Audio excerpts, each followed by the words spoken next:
तहरीक इंसाफ ने अपने तमाम अरकान को वज़ीर-ए-आज़म के इलेक्शन के दौरान ऐवान में हाजिर होने की हिदायत कर दी। तहरीक इंसाफ ने पार्टी के अरकान कौमी असम्बली को ख़त लिख दिया है और तहरीक इंसाफ की पार्लिमानी पार्टी का इजलास 12 बजे होगा। पार्टी पॉलिसी पर अमल न करने वाले रुकन के खिलाफ आर्टिकल 63A के तहत कार्रवाई होगी।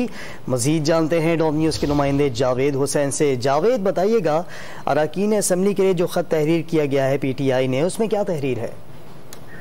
जी देखेंगे, पाकिस्तान तहरीक इंसाफ की जानिब से जो उनके सेक्रेटरी जनरल हैं, उनकी जानिब से तमाम अरकान कौमी असम्बली को हिदायतनामा जारी किया गया है और इस हिदायतनामे में पार्टी की जानिब से कहा गया है कि तमाम अरकान को वज़ीर-ए-आज़म के इलेक्शन के दौरान कौमी असम्बली के ऐवान में हाजिर रहने की उसमें हिदायत की गई है और कहा गया है कि शाह महमूद कुरैशी जैसे के उम्मीदवार हैं पाकिस्तान तहरीक इंसाफ के वज़ीर-ए-आज़म के लिए, तो उनको वोट देने की हिदायत की गई है।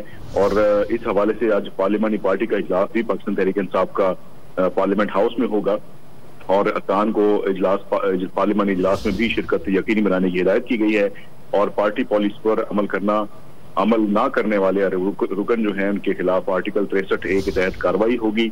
ये उसमें हिदायत में कहा गया है और कहा गया है कि खिलाफ वर्जी करने वाले पार्टी से बर्खास्त और कौमी असम्बली की निश्चित से नाअहल कर दिया जाएगा और अरकान कौमी असम्बली को खत सेक्रेटरी जनरल असद उमर की जानिब से लिखा गया। जावेद, बहुत शुक्रिया आपका।